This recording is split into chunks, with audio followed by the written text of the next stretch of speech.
Hola, ¿Qué tal, Mica? ¿Cómo estás? bien, gracias por sumarte. Bueno, voy No, al contrario, presentando. gracias a ustedes por el espacio, por todo lo que hacen, los re felicito. Estamos muy contentos de tenerte acá. Eh, Gracias. bueno, te voy presentando para los que están llegando. Hoy estamos haciendo un vivo con María Angélica de Giacomo. Ella es licenciada en química, docente de la Universidad de Buenos Aires y fundadora de la organización Basta de Mutilar Nuestros Árboles. Marian, ¿nos querés contar un poco sobre vos y sobre Basta de Mutilar? Bueno, sobre mí, ¿qué te puedo contar? Sí, siempre, toda mi carrera fui docente en la Universidad de Buenos Aires y en un colegio secundario. Eh, Fui muy feliz siendo docente. Eso creo que es una cosa importante para contar, porque fue muy importante en mi vida. Y como siempre amé la naturaleza y tuve mucha pasión por los árboles y tengo, empecé a ver hace más o menos 10 años que los árboles se estaban mutilando de maneras muy crueles y horrorosas. Muchas personas no saben que la poda es un daño irreversible que se hace al árbol, porque el árbol nunca recupera ni su arquitectura natural ni todo el follaje que tenía. Si lo dejamos muchos, muchos años, por ahí puede recuperar su follaje, pero el daño es muy, eh, como te decía, irremediable. Entonces, bueno, al principio escribía notas, iba con mis fotos a las comunas, pero en el 2012 me di cuenta que sola no avanzaba. Y fue cuando abrí el grupo. Primero fue un grupo de Facebook, bueno, después fue un grupo de gente que nos conocimos y hicimos muchas cosas juntos y trabajamos en todos los niveles, en el nivel legislativo, en el poder, bueno, el poder ejecutivo no tenemos mucha llegada, pero bueno, hemos tratado, hicimos una petición en Change, hicimos performance, vamos a movimientos donde estén defendiendo plazas o árboles, o algunas ocasiones donde hemos perdido árboles que tenían mucha importancia desde el punto de vista de la memoria histórica de las personas. Y bueno, ya te digo, a nivel legislativo, a nivel de las comunas, a nivel judicial, en el 2007 la doctora Claudia Eras presentó una acción de amparo que posibilitó que el juez Scheibler dictara una medida cautelar que está vigente desde julio del 2017 y en esa medida cautelar pide que se cumplan los artículos 10, 11 y 12 de la ley 3263 de la ley no se cumplía. Y bueno, en eso estamos, seguimos haciendo también mucha difusión, nos han invitado a veces en alguna biblioteca barrial, algún, algún salón, cosas así, y nuestras charlas del ciclo 2020, que fueron todas por Zoom, y muchísima gente se unió, y lo bueno es que se estableció o se fue formando una red con gente de otros municipios, de otras provincias, hasta de otros países, y eso me parece que es muy interesante para aunar fuerzas, porque lo que yo siempre digo es que frente al desasosiego y a la angustia que me producía el maltrato a los árboles, la acción me salvó y bueno, y la unión nos fortalece. Esto me parece fundamental. Por eso Totalmente.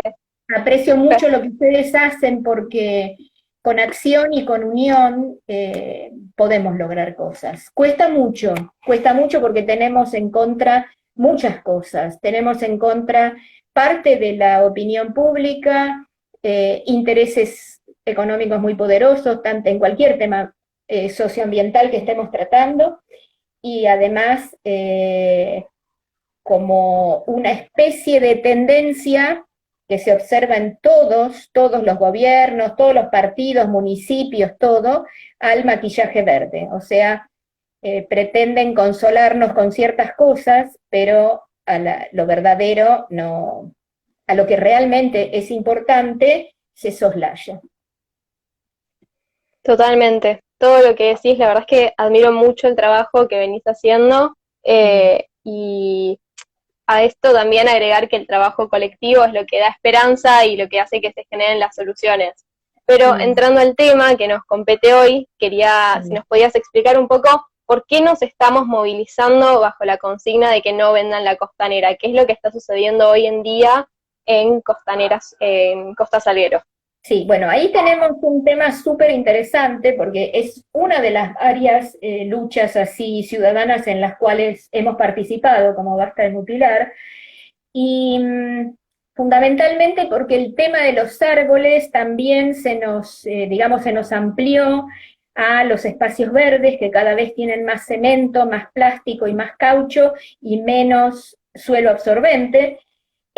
Ampliamos con infraestructura verde urbana, con la existencia probable de biocorredores, entonces todo esto se representa en la costanera, porque durante muchos años, mira, prácticamente desde la década del 70, que se empezó a concesionar y a enajenar espacio, tierras en la costa del Río de la Plata. No hubo, digamos, nunca una voluntad de que el río fuera un lugar accesible y público para todas y todos. Entonces, yo recuerdo, bueno, yo estudiaba en Ciudad Universitaria y la costanera era totalmente distinta. La última vez que fui me sorprendió en un sentido de tristeza, porque yo recuerdo esos túneles de tipas verdes que se llenaban de flores doradas en noviembre frente al aeroparque, y esto de ver el horizonte desde que prácticamente el colectivo entraba a la costanera, después de las areneras, o ahí a la altura de las areneras, de ahí hasta Ciudad Universitaria veíamos todo el río. Después empezó cada vez más a concesionarse, a alquilarse, por decirlo de algún modo. Entonces empezamos a perder cada vez más espacio público, en el sentido de que ya no podemos llegar al río libremente. Eh, esta tendencia es muy notable si una, por ejemplo, observa fotos de cómo es, por ejemplo, la costa del Río de la Plata en Montevideo, ahí comprende cuál es la diferencia de vivir de cara al río o vivir de espaldas al río.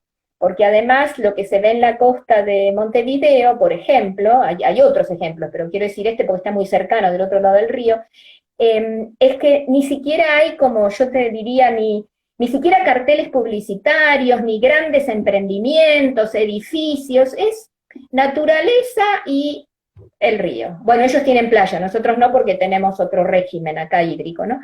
Pero a mí siempre me dio tristeza no tener el río al alcance de la mano. Me llamó siempre mucho la atención que uno podría ser turista en esta ciudad y estar, no sé, 3 meses acá y no enterarse que hay un río, porque solo se ve en determinadas ocasiones. Además, eso de que solo se ve en determinadas ocasiones no es para todo el mundo. O sea, hay gente privilegiada que vive en edificios de gran altura, que pueden ver la salida de la luna todos los días, bueno, todos los días que salga la luna, y pueden ver la salida del sol y tienen el horizonte a su disposición. Me parece que después de tantas ventas de tierras, de hecho durante el 2007 hasta ahora, se han privatizado por ventas o concesiones más de 500 hectáreas en esta ciudad, y me parece que lo del río tocó de algún modo, viste, como esa gota que rebalsa el vaso, y uno dice, no, ya basta, hace 30 años que estamos esperando que se termine la concesión de Costa Salguero, y ahora que se está por terminar, nos la van a quitar. No, Sí. no. Y menos con lo que se pretende, que es quitárnosla de manera definitiva, porque te imaginas que construir torres de 10 pisos frente al río, no es que decís, bueno, voy a esperar otros 30 años que se acabe la concesión, no, no, porque es definitivo. Entonces, me parece que además hubo otro factor que contribuyó, además de esto de que hace mucho que estamos perdiendo tierras públicas, Hubo otro factor que es el tema de que durante la pandemia me parece que se hizo como un pensamiento más general o se hizo evidente la falta de espacios verdes en nuestra ciudad. Si nosotros vamos hoy a cualquier parque en este momento, vamos a encontrar que prácticamente no hay espacio para estar respetando la distancia social, porque es como es muy poco lo que tenemos comparado con los habitantes que somos, y mucho menos si consideramos que durante los días de semana acá somos el doble de personas, ¿no? Con la gente que viene a trabajar, a hacer trámites, a transitar. Entonces me parece que se juntó esto con una mayor conciencia ambiental. Creo que es el momento apropiado para aprovechar a que se conozca todo esto por lo que venimos luchando hace tantos años, y pensar en un río donde no importa que porque nosotros vamos a ser 7.000 personas en la audiencia pública. No creamos que las 7.000 personas estamos de acuerdo con que no se venda la costanera. Hay mucha gente que sí está de acuerdo, hay gente que dice que un parque saldría muy caro, hay gente que dice, bueno, diversas excusas, que no tenemos suficiente dinero en la ciudad y demás. Pero me parece que es un buen momento para aprovechar y para pensar en la importancia, tanto desde el punto de vista ambiental como desde el punto de vista de la equidad social, como el punto de vista de la salud física y psíquica de las personas que vivimos y visitamos esta ciudad. Es muy necesario tener el horizonte, tener el agua, tener el verde, tener amplitud de miras y poder disfrutar del río. Porque yo a veces digo, el río es lo único que, si yo me paro, ¿no? Muchas veces lo hago, me paro frente al horizonte y veo salir la luna, o en alguna reserva llega hasta el río y ve los juncos y ve esa agua que va y viene. Es lo único que yo podría haber visto si hubiera vivido hace 1000 años y hubiera sido, por ejemplo, Querandí. O sea que es lo único que nos une históricamente con los antiguos habitantes de nuestra zona. O sea que hay toda una cuestión de memoria histórica, de cuestiones ambientales, cuestiones físicas y psíquicas, calidad de vida, buen vivir, un montón de cosas por las cuales esto de la costanera viene a ser como una especie de faro, de paradigma, de decir, no, hasta acá basta, ¿no? Más allá no. Me parece que tiene que ver con eso. Sí, 100%, y relacionado con esto que decís de la ampliación de espacios públicos, la venta de los precios de costanera se puede relacionar con lo que se está debatiendo del nuevo plan urbano ambiental. Uh-huh. ¿Cómo nos puedes relacionar esto? Sí, mira, es muy notable, porque yo lo que comentaba la otra vez es que cuando acá se dictó la Constitución de la Ciudad Autónoma de Buenos Aires en el año 96, y más tarde cuando se redactó el Plan Urbano Ambiental, sobre todo para la Constitución hubo muchas personas que hicieron un esfuerzo enorme porque en esa Constitución estuvieran considerados los derechos humanos, los derechos ambientales también, dentro de los derechos que tenemos como habitantes de esta ciudad, y una noción de bien común muy interesante. Y claro, habíamos aprendido, bueno, yo en ese momento no participé, pero quiero decir, la ciudadanía había aprendido que había que defender lo público. Porque desde el Parque 3 de Febrero, la Costanera, todo fue enajenado. Y la verdad que me parece que sería hora que miremos de nuevo la Constitución, que leamos, por ejemplo, el artículo 8 de la Constitución, y que leamos el Plan Urbano Ambiental, porque el Plan Urbano Ambiental, si hubiera sido respetado desde los 2008, cuando se legisló, es la ley 2930, tiene un artículo, que es el artículo 9, sobre los espacios públicos, que es sumamente importante y que establece, primero, que el río no se puede seguir rellenando, y sin embargo se está rellenando frente a Aeroparque para hacer cocheras subterráneas. Después que no se puede, que todas las tierras públicas de la ribera que se terminara la concesión o lo que sea, tendrían que pasar a ser de acceso público y restricto. O sea que no se está cumpliendo la Constitución Nacional, no se está cumpliendo el Plan Urbano Ambiental, que además también preveía corredores verdes, y no se está cumpliendo la Ley General del Ambiente, la 15.625, porque hacer eso en el río sería no obedecer el principio de progresividad, ¿no? O el de no regresividad, porque sería ir en contra de los derechos ambientales que tenemos todos nosotros. Entonces, el plan urbano ambiental también es necesario que nos involucremos y que opinemos, porque nos parece que tenemos las últimas oportunidades con la costanera y con la costanera en general, digo, ¿no? Porque ustedes sabrán que se está construyendo el tiro federal con dinero nuestro, al lado del río también, o sea que ya es una zona que la vamos a perder, al lado entre el arroyo y el Parque de los Niños. Tenemos ahí, estamos perdiendo terreno.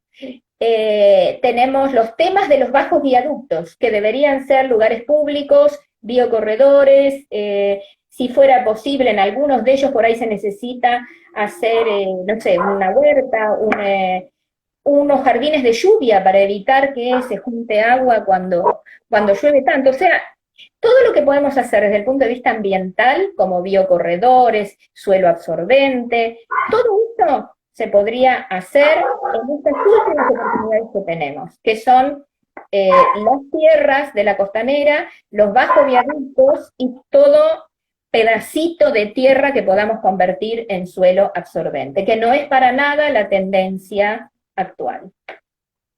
Sí, la verdad es que sobre todo ahora con el aislamiento cada vez se vuelven más importantes y nos damos cuenta cada vez más personas de la importancia que tienen los espacios verdes dentro de la ciudad y lo mal que está la ciudad de Buenos Aires en este momento en comparación con lo recomendado por la OMS. Realmente tenemos un serio déficit de espacios verdes.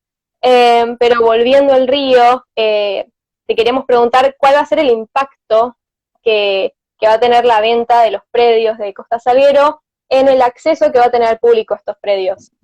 Bueno, en general, lo que sucede con estas tierras que se venden es que hay un cierto porcentaje que se destina a espacio verde. Pero ese cierto porcentaje que se destina a espacio verde termina siendo el jardín de la gente que vive ahí, porque realmente uno tiene que pasar entre pasillos, entre edificios, para estar en un espacio verde que además no sabemos si en el futuro también no va a ser enajenado para estos edificios.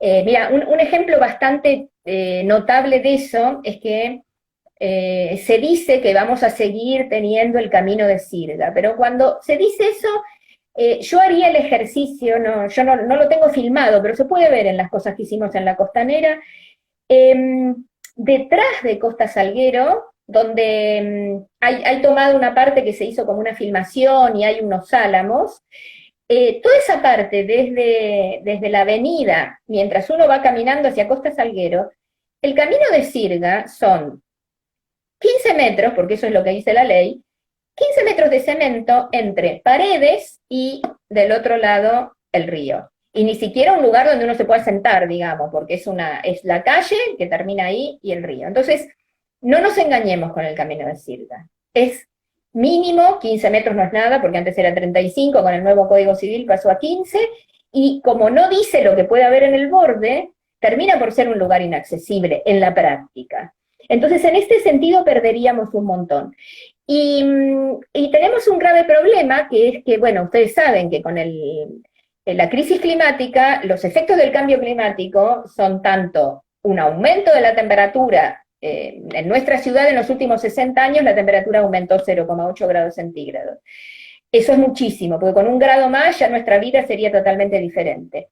Entonces, pensando en eso, en el aumento de temperatura media, y pensando en que está aumentando el nivel va a ir aumentando el nivel de los mares o de los ríos en todas las ciudades ribereñas, y además que necesitamos métodos que filtren el agua, sobre todo porque cada vez hay no tanto más milímetros caídos en la ciudad de Buenos Aires como la recurrencia de fenómenos de mayor volumen por minuto, digamos, más copiosas son las lluvias. Entonces, lo peor que podemos hacer es construir justamente al lado del río, por esos temas, por los temas del régimen hídrico, de las lluvias y del descenso de temperatura, porque el río actúa como un lugar desde donde el viento entra a la ciudad. Así que desde el punto de vista ambiental, nos parece un gran error. Y además tenemos los otros factores que yo ya les comenté, de la salud física, porque bueno, la gente respira aire más puro y puede hacer actividades como caminar, andar en bicicleta, hacer ejercicio físico, y además tenemos el tema de que es un lugar que disminuye el estrés psíquico que produce la ciudad. Es uno de esos lugares como las arboledas frondosas o los grandes parques que disminuyen el estrés, y al disminuir el estrés también disminuye el nivel de agresividad. Eso también lo perderíamos. Claro, y nada, el ser humano y su codicia y su ambición y su necesidad de siempre transformar y eliminar la naturaleza cuando en realidad es todo vital para el mundo, para el planeta, y creemos que podemos modificar las cosas y no van a tener consecuencias, pero ya las estamos viviendo. En el proyecto se prevé la creación de espacios verdes, pero ¿son suficientes los que están previstos en el proyecto ganador? Desde nuestro punto de vista no son suficientes porque no es un lugar verde y al lado los edificios, sino que forman parte del proyecto. Entonces, al formar parte, si uno ve el plano, están los edificios y hay un pedacito verde acá, otro acá, lo que estamos haciendo, como te decía antes, es una especie de jardín. Y además vamos a perder una oportunidad de algo que sería muy necesario, que es la existencia de biocorredor entre la reserva de la Costanera Sur y la reserva de Ciudad Universitaria, que además esos biocorredores se deberían continuar hacia todo el Río de la Plata, hacia el AMBA, desde San Fernando hasta La Plata. Ahí perdemos de nuevo una oportunidad muy grande de tener biocorredores. No es lo mismo un parque como el que se planea en Distrito Joven, por ejemplo, que es uno de esos parques donde hay concesiones, hay lugares donde ir a comer, hay cemento, lugares para ir a bailar, no sé, una ciclovía, un espacio cementado donde la gente hace ejercicio físico, o sea, todo tiende a que sea menos espacio verde, aumente la necesidad de consumo, porque se fomenta el consumismo, y es una especie de paisaje humanizado, no es un paisaje en el cual se deje a la naturaleza expresarse. Y en su momento también estuvimos en contra del Distrito Verde, fuimos también a la audiencia, pero bueno, eran otras épocas. Esta vez fue realmente muy, muy importante la convocatoria, y me parece, no sé, ustedes dirán mejor, que lo que tuvo mucho peso fue además la cantidad de personas jóvenes que no recuerdan cómo era la Costanera antes, como me pasa a mí, que yo sí recuerdo, y sin embargo se unieron para luchar por la ribera, por el horizonte, por el verde vegetal, por la salida del sol y de la luna, por el aire. Y a mí me parece que hacer algo así también colaboraría para ver si de una vez por todas disminuimos la contaminación de los afluentes del Río de la Plata, porque entre los desagües cloacales, los desagües industriales y los agrotóxicos que lleva el agua cuando llueve hacia los ríos, estamos haciendo que ya no tengan vida nuestros cursos de agua. Y me parece que empezar a verlo todo desde ese punto de vista sería muy importante, porque vos fíjate que no se ve el tema socioambiental y su gravedad solo entra en digamos, en los medios de comunicación y demás cuando afecta a las grandes ciudades. Pues si nosotros tenemos un incendio, como lo que sufrió Rosario, si no hubiera habido ahí una gran ciudad, yo creo que ni nos hubiéramos enterado. Es decir, como tenemos un 92% de población urbana, las personas creen que pueden vivir alejadas de la naturaleza y que no les va a llegar el efecto nocivo de destruir el ambiente. Y sin embargo nos va a llegar a todos, a todas. No vamos a tener agua, el clima va a ser insoportable, no va a alcanzar la energía. Entonces, por más que vivamos en una ciudad, se tiene que entender que los problemas socioambientales son de todos. No es de una ciudad, no es de una provincia, no es de un río. Todo está conectado. El sistema, el ecosistema no tiene fronteras. Así que es muy importante empezar a ver las cosas así, de manera global.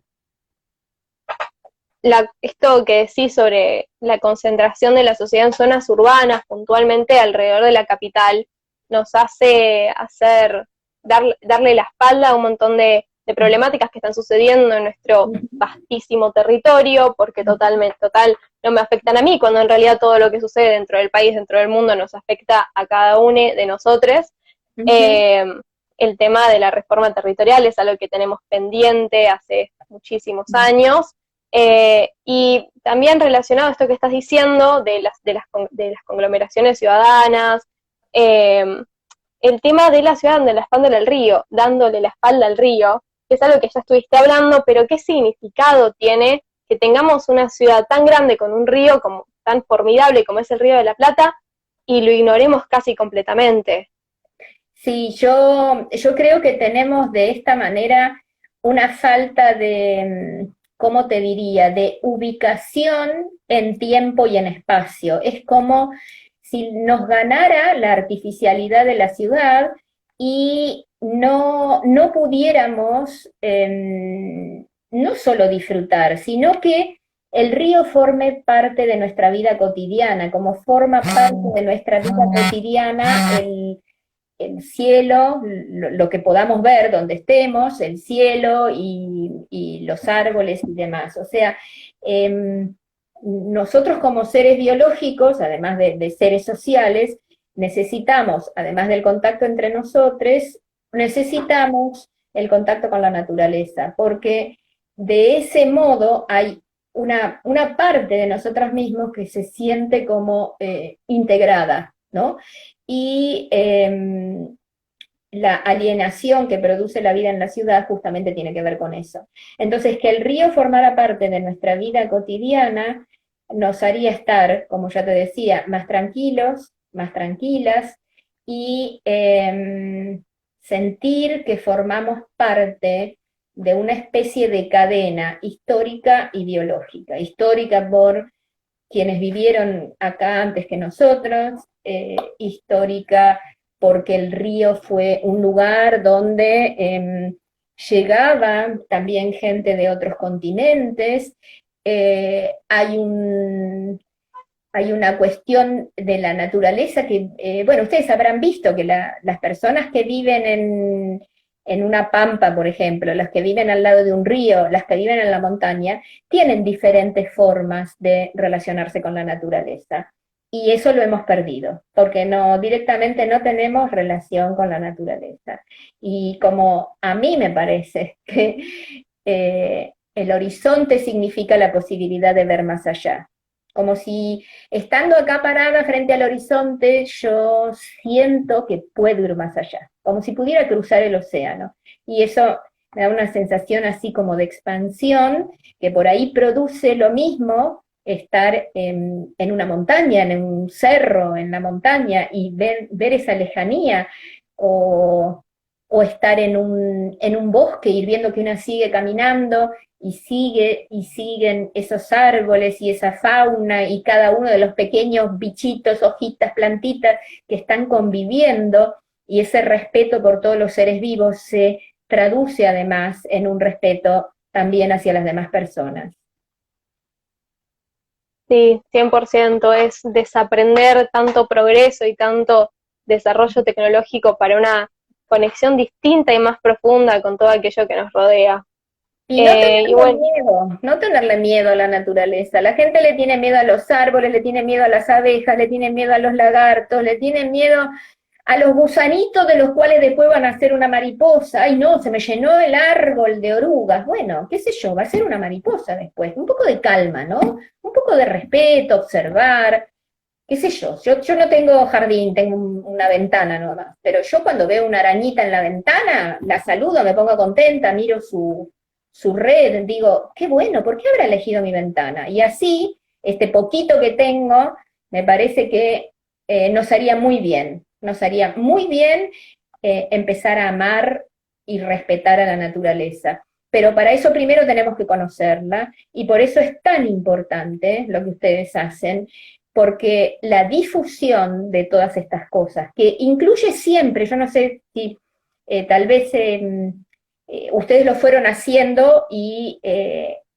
no sé si cuando fueron empezando se empezaron a dar cuenta que teníamos una legislación que era buena, y lo que pasa es que esa legislación la gente no la conoce y la gente que debería conocerla no la respeta. Entonces respetemos la Constitución, respetemos el Plan Urbano Ambiental, respetemos la Ley General del Ambiente y vamos a estar mejor. Por eso la difusión me parece sumamente importante, porque en este momento la difusión de la problemática socioambiental funciona en el boca a boca, en las redes, no funciona desde los grandes medios de comunicación. Así que si no van a hablar del tema, bueno, nos quedará hablar a nosotros.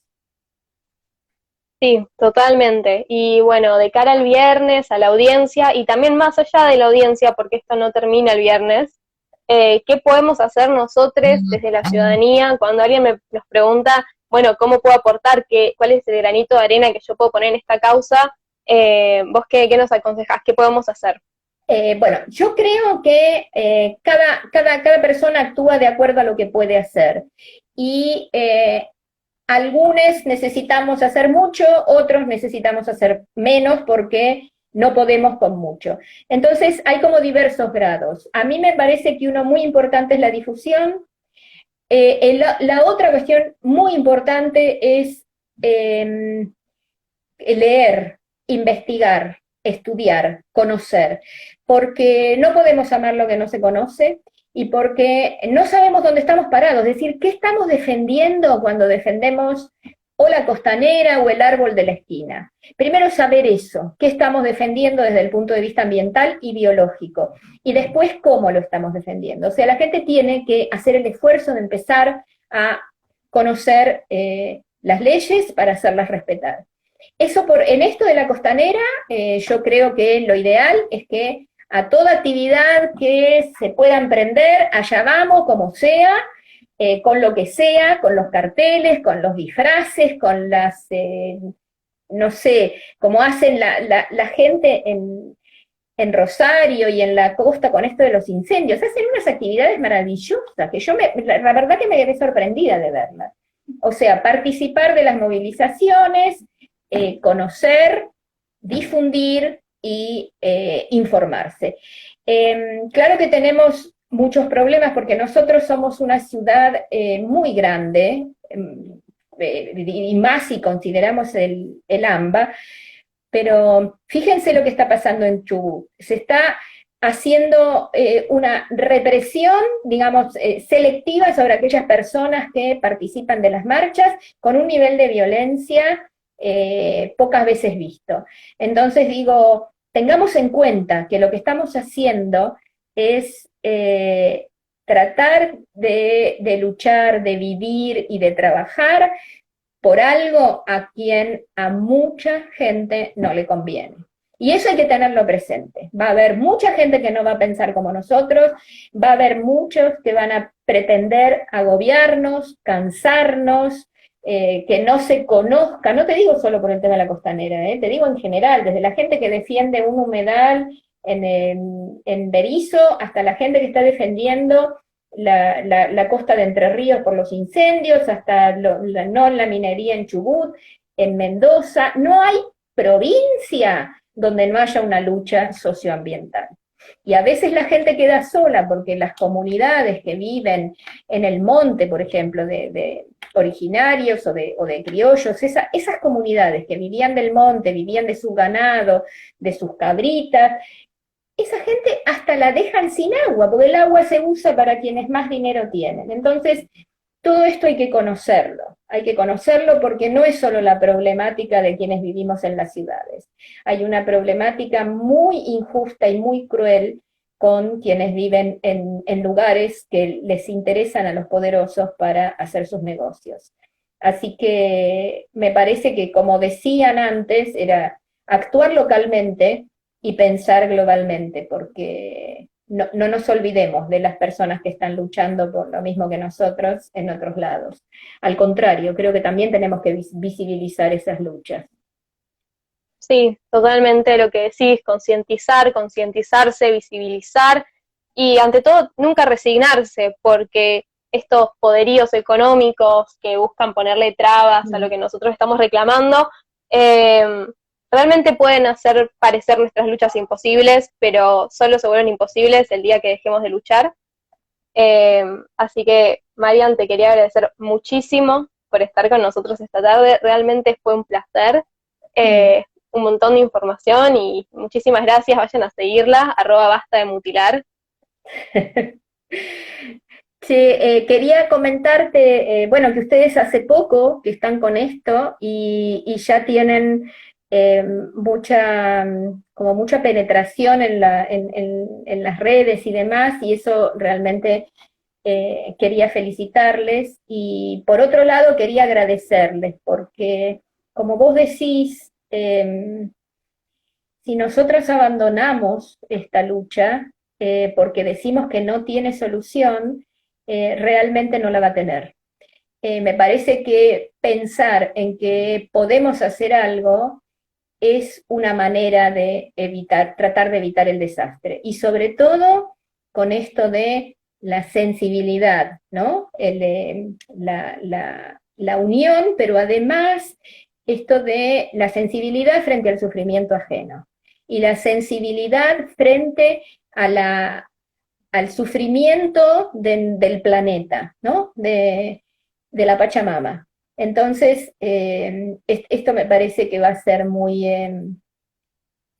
digamos, había alguien, que no me acuerdo quién era, que dijo, si yo creo que el fin del mundo va a llegar, seguramente llegará porque no voy a hacer nada para impedirlo. Así que yo soy pesimista, claro, pero actúo como creyendo que voy a poder. A veces te digo, me agobio, ¿no? Nosotros hemos tenido muchos fracasos, tenemos todos los días fracasos con el tema del arbolado, salvamos uno de cada no sé cuántos de los que pretendemos salvar, pero una cosa que a mí me mantiene y que también nos mantiene a nosotras y a nosotros los del grupo, es que aunque sea una gota en el océano, no es lo mismo hacer que no hacer. Siempre algo, por mínimo que sea, algo cambia. Hermosas palabras, realmente, bueno, de nuevo agradecerte, muchísimas gracias. Les agradezco porque realmente han sido muy amorosos conmigo y bueno, a veces cuando una tiene esta edad, yo ya estoy jubilada, pero una de las cosas más hermosas que me pasan en la vida es que empiezan a aparecer frutos de todas esas semillas de cariño que fuimos construyendo. Yo con mis colegas, con nuestros alumnos y alumnas, con amigos, con familia, y todas esas redes son redes que no oprimen, sino que nos sostienen. Así que sigamos armando redes. Y bueno, para finalizar, mañana a las 18 horas hay una concentración alrededor de la legislatura. Así, hay concentración alrededor de la legislatura mañana a las 18 horas para reclamar que no se vaya adelante con la venta, y nos vemos, los quiero ver a todos inscriptos para la audiencia pública. ¿Qué me dijiste? Mañana hay una ronda en la legislatura.